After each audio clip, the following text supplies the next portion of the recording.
आवाज़ सुन के आपको तो समझ ही आ गया होगा कि गुजिया बहुत ही क्रिस्पी बनी है और इसकी स्टफिंग भी देख सकते हैं, बिल्कुल भी बिखरी भी नहीं है, परफेक्ट बनी है।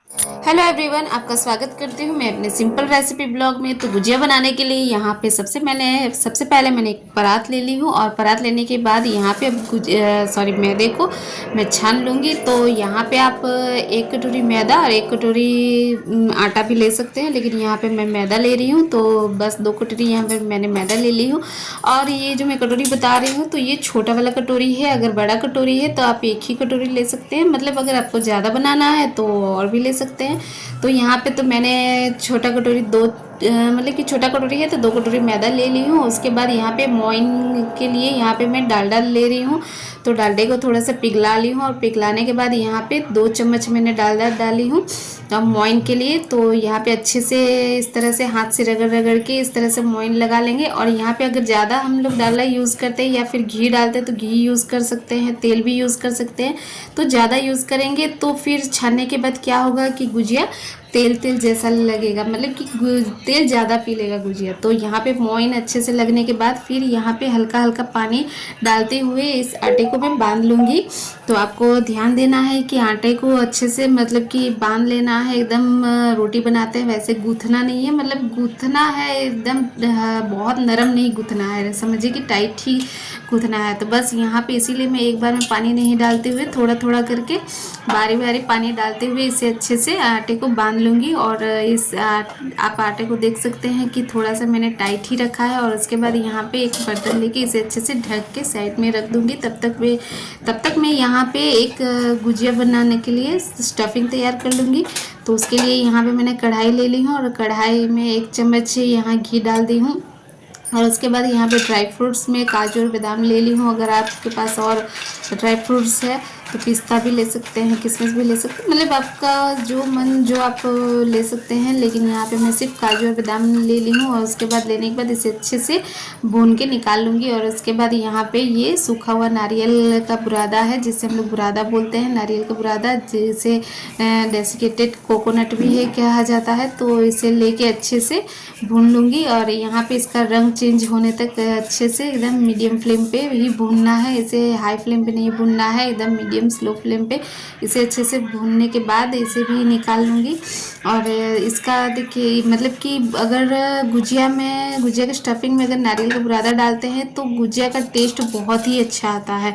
तो यहाँ पे फिर 1 चम्मच घी डाल के इसके बाद मैं यहाँ पे सूजी भून लूँगी। ऐसे तो सूजी को भी ज़्यादा घी में नहीं भूनना है, बस 1 ही चम्मच घी डालना है। घी को भी ज़्यादा डालना नहीं है, क्योंकि फिर ज़्यादा घी डालेंगे तो फिर वो छानने टाइम स्टफिंग अंदर से फिर हो सकता है कि खुल सकती है, बाहर आ सकता है, इसीलिए बस थोड़ा थोड़ा ही घी इस्तेमाल करना है। और यहाँ पे जब तक मेरा ये सूजी भूनता है तब तक ये मैं चीनी ले ली हूँ, तो चीनी को अच्छे से पीस लूँगी। साथ में इलायची कूटेंगी तो थोड़ा दाने रह जाएंगे, तो इसलिए मैं चीनी के साथ ही इलायची पीस लूँगी, जिससे कि इलायची अच्छे से पिसा जाएगा और इसका टेस्ट बहुत ही अच्छा आता है।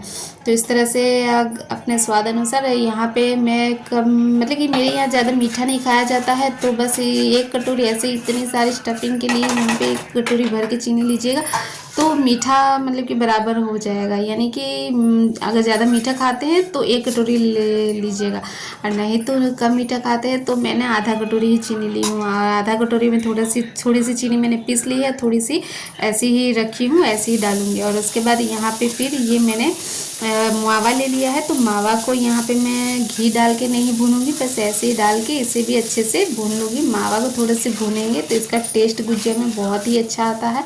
तो मावा जब तक थोड़ा सा भुना आता है तो उसका टेस्ट और अच्छा आता है। तो यहाँ पे थोड़ी देर के लिए मैंने मावा को बस 5 मिनट में ही मावा मेरा भून के तैयार है। जैसे ही मावा हल्का सा पिघलता है तो बस उसमें मैं क्या करूँगी कि गैस का फ्लेम कम ही रखना है और कम ही रख के ये सारा काम आपको ये करना है, मतलब कि एक चीज़ को मिलाते जाना है, अच्छे से मिक्स करना है, एक ही बार सारी चीज़ों को नहीं डालेंगे।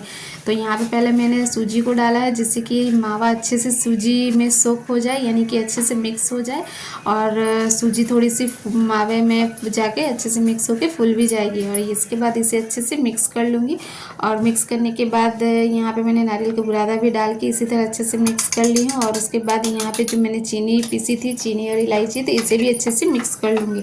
तो इस तरह से करने से क्या होगा कि आपका स्टफिंग एकदम परफेक्ट बन के तैयार होगा। तो आपको हर एक चीज़ को एक एक बारी बारी करके डाल के मिक्स करेंगे जिससे कि अच्छे से स्टफिंग मिक्स हो जाएगा।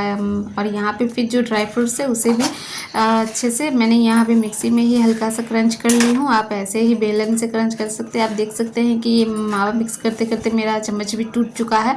तो बस इसीलिए मैंने एक एक चीज़ को अच्छे से एक बार मिक्स करने में और प्रॉब्लम होती, तो इसीलिए एक एक चीज़ को बारी बारी से मिक्स कर ली हूँ। और ये अच्छे से मिक्स करने के बाद मेरी स्टफिंग बनके रेडी है। तो यहाँ पे मैं क्या करूँगी कि सारे स्टफिंग को एक अलग से बर्तन में निकाल लूँगी, क्योंकि इस वाली कढ़ाई में फिर से मैं गुजिया को छानना है। तो इसे अच्छे से निकाल के स्टफिंग को ठंडा भी होने के लिए रख दूँगी। जब तक कि यहाँ पे स्टफिंग ठंडी होती है तो फिर उसके बाद इधर जो मैंने आटा बांध के रखा था, गूँथ के रखा था, तो ये भी हल्की सी थोड़ी सी नरम हो चुकी है। तो इसे अच्छे से एक बार और मिक्स कर लूँगी। तो इस तरह से अगर आटे को मतलब कि रेस्ट मिल जाता है तो बहुत अच्छे से गुजिया बन के तैयार होती है। तो यहाँ पे अच्छे से 15-20 मिनट तो स्टफिंग बनने में लग ही चुका था, तो तब तक अच्छे से ये आटा रेस्ट हो चुका था। अब यहाँ पे मैं सारी लोई काट ली हूँ और लोई काटने के बाद क्या करूँगी कि एक एक की सारी पूड़ी बना लूँगी। तो ये पूड़ी जो बनाएंगे तो फिर इसे आप देख सकते हैं कि जिस तरह से हम लोग पूड़ी बनाते हैं, छानते हैं, तो पूड़ी बेलते हैं, ना ज़्यादा मोटा ना ज़्यादा पतला रखते हैं, तो बिल्कुल वैसे ही मैंने रखा है। और ये सांचा है गुजिया बनाने वाला, तो उसमें मैंने चेक कर लिया है कि कितनी बड़ी पूड़ी मुझे रखनी है। तो बस एक बार चेक करके उसी हिसाब से मैंने यहाँ पे जितनी भी लोई काटी थी, तो इन सारी लोई को इसी तरह से पूड़ी बना लूँगी। थोड़ा सा छोटा बड़ा तो हो ही रहा था, लेकिन बाद में फिर इस तरह से मैं मैनेज कर लूँगी। अगर आप पहली बार बना रहे हैं तो कोशिश कीजिएगा कि सारी पूड़ी जो सांचा है गुजिया वाले, तो उससे थोड़ी बड़ी बड़ी ही बनाएं, जिससे कि गुजिया बनाने में कोई दिक्कत नहीं आए। अब यहाँ पे क्या करूँगी कि सारी पूड़ियाँ मेरी बेल ली हूँ और आप देख सकते हैं कि मैंने बिना तेल और बिना सूखा आटा लगाए हुए ही सारी पूड़ियों को बेली हूँ और एक पर एक रख भी ली हूँ, लेकिन फिर भी चिपका नहीं है, क्योंकि आटा जो हम लोग ने बांधा था वो बहुत अच्छे से सेट हो चुका था। तो बस यहाँ पे मैंने क्या किया है कि सांचे पे एक पूड़ी रख के उसके बाद साइड साइड मैंने सबसे पहले पानी लगा ली हूँ और उसके बाद जो स्टफिंग में हम लोग ने तैयार की थी गुजिया की, तो वो स्टफिंग डाल के यहाँ पे 1 चम्मच से 1.5 चम्मच आप अंदर में स्टफिंग भर सकते हैं, 1 चम्मच भी भर सकते हैं, लेकिन यहाँ मैं थोड़ा सा 1.5 चम्मच ज़्यादा ही भर रही हूँ। अगर आप पहली बार बना रहे हैं तो थोड़ा सा कम ही करके भरिएगा, जिससे कि आपको अंदाज़ा आ जाए कि कितना डालना है, कैसे क्या करना है। तो बस ये देखिए सांचे में कितनी अच्छे से गुजिया बनके परफेक्टली बनके निकल आई है। तो बस ऐसे ही मैं क्या करूँगी कि सारे सांचे से मैं मतलब कि यहाँ पे मैं हाथ से नहीं कर रही हूँ, सांचे से ही गुजिया बना रही हूँ, जैसे कि जल्दी जल्दी मेरी सारी गुजिया बन जाए। तो पूड़ी भी बन के मतलब कि पूड़ी भी बेल के मैंने रेडी कर ली हूँ और यहाँ पर फटाफट से इस तरह से मैं सारी गुजिया बना रही हूँ।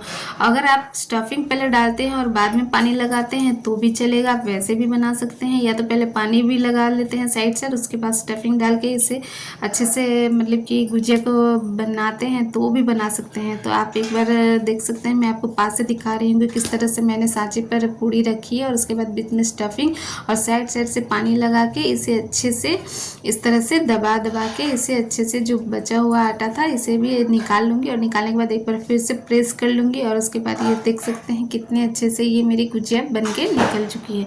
तो बस ऐसे ही करके मैं सारी की सारी जितनी मैंने पूड़ियाँ बेली थी तो सारी की सारी गुजिया बना के निकाल लूँगी। तो बस गुजिया बनाने में थोड़ी थोड़ी बातों का ध्यान अगर रखते हैं तो आपकी गुजिया बिल्कुल परफेक्ट बनेगी और बिल्कुल भी आपकी गुजिया ख़राब नहीं होगी, ना फटेगी और ना ही स्टफिंग ख़राब होगा। मतलब कि स्टफिंग भी जैसे कि आपको मैंने दिखाया था स्टार्टिंग में गुजिया तोड़ के, तो मेरी स्टफिंग भी बिखरी हुई नहीं थी। तो बस ऐसे ही मैंने सारी पूड़िया का गुजिया बना ली हूँ और उसके बाद अब यहाँ पे सारी मतलब कि गुजिया को छानेंगे। तो उसके लिए यहाँ पे मैंने कढ़ाई चढ़ा ली हूँ और उसके बाद यहाँ पे तेल ले रही हूँ। आप तेल ले सकते हैं या तो डालडा में छान सकते हैं या तो फिर घी भी इस्तेमाल कर सकते हैं। तो यहाँ पे तेल मैंने रख ली थी गरम करने के लिए। तो ज़्यादा तेल को गरम करना नहीं है, क्योंकि जैसे समोसा बनाते हैं वैसे ही उसको बहुत ही कम हल्का गरम करने पर ही गुजिया को डाल देना है।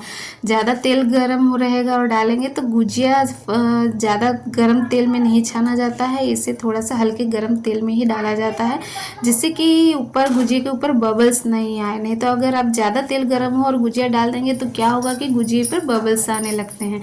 तो बस इसीलिए यहाँ पे ज़्यादा तेल को गरम ना करते हुए सारी गुजिया को, जितनी गुजिया मेरे कढ़ाई में आ सके उतना ही मैंने डाल दी हूँ। और आप गैस का फ्लेम देख सकते हैं एकदम कम ही है, स्लो मीडियम स्लो है। तो बस वैसे ही यहाँ पे इसे मैं छोड़ दूँगी, उसे उलट पुलट कुछ भी अभी नहीं करूँगी। तो यहाँ पर फिर से मैंने क्या किया कि दूसरा बैच मैंने ले ली हूँ, उसे भी अच्छे से इस तरह से जो आटा बंधा हुआ था अच्छे से मिक्स करके लोई काट के इधर भी पुड़िया बना ली हूँ। और इधर आप देख सकते हैं धीरे धीरे कैसे तेल में बबल्स आने लगे हैं। तो बस यहाँ पे मैं थोड़ा सा उलट पुलट कर लूँगी और ऐसे ही धीमे आंच पे सेकते हुए ये सारी गुजिया का कलर कितना अच्छा आया है देख सकते हैं। इसे मैंने गैस को फ्लेम बिल्कुल भी फास्ट नहीं की हुई, क्योंकि थोड़ा सा मैदा है और थोड़ा सा इसका ज़्यादा पतला, मतलब कि इसकी मतलब पुड़िया ज़्यादा पतली नहीं की थी, तो इसको सेकने में टाइम लगेगा। और जितना मतलब कि मध्यम आंच पर ये सिकता है उतनी अच्छे से ये क्रंची और क्रिस्पी बनती है। और आप देख सकते हैं मेरे गुजिया पर ज़्यादातर गुजिया पर मेरे बबल्स बिल्कुल भी नहीं आए हैं। कोई कोई गुजिया पर आया है, हल्का ही आया है, उतना नहीं आया है, लेकिन सारी गुजिया मेरे बहुत अच्छे से बन के तैयार हुई है। और कुछ कुछ में थोड़े से होल भी नज़र आ रहे हैं गुजिया में, लेकिन स्टफिंग आप देख सकते हैं कि ज़रा सा भी स्टफिंग नहीं निकला है मेरा। आप तेल दे सकते हैं कितना तेल मेरा साफ़ है। तो इस तरह से थोड़ी थोड़ी अगर आप गुजिया बनाते समय कुछ कुछ बातों का अगर आप ध्यान रखते हैं ना, तो आपकी गुजिया बहुत ही परफेक्ट बन के तैयार होगी, ना ही फटेगी और ना ही निकलेगी स्टफिंग बाहर, बिल्कुल भी नहीं आएगी। तो बहुत ही अच्छे से गुजिया बन के तैयार हो जाती है। और होली में गुजिया नहीं बने तो ऐसा तो हो ही नहीं सकता है। तो मेरे यहाँ तो होली में गुजिया बनती है, मीठी बिस्किट बनती है, नमकीन बनती है, तो बहुत कुछ बनता है। तो यहाँ पे तो मैंने अपने होली की तैयारी शुरू कर दी है गुजिया बनाने से। तो सबसे पहले मैं गुजिया ही बना रही हूँ, तो जिसकी रेसिपी मैं आप लोग के साथ शेयर कर रही हूँ। तो यहाँ पे इस तरह से मैंने सारी स्टफिंग सारी गुजिया को बना ली हूँ। और ये मेरा तीसरा बैच मैं गुजिया का बना रही हूँ, क्योंकि दूसरा बैच मेरा छन रहा है। तो देखिए ये भी अच्छे से छान के मैं निकाल ले रही हूँ। और इसी तरह से इसे धीमे आंच पे ही मैंने सारी गुजिया को छाना है। तो मेरी तो सारी गुजिया बहुत अच्छे से बन के तैयार हुई है। तो अगर आप वीडियो अगर पूरा देखे होंगे तो आपको समझ में आ गया होगा कि थोड़ी थोड़ी बातों का ध्यान रखते हुए बहुत अच्छे से आप गुजिया बना सकते हैं। तो इस तरह से ये मेरा तीसरा बैच भी गुजिया बन के तैयार हो गया है। तो मेरी तो सारी गुजिया बन के तैयार है। तो मैंने तो होली के लिए काफ़ी सारी गुजिया बना के तैयार कर ली हूँ। तो आप देख सकते हैं कि कितनी अच्छी से परफेक्ट गुजिया बनके मेरी रेडी है।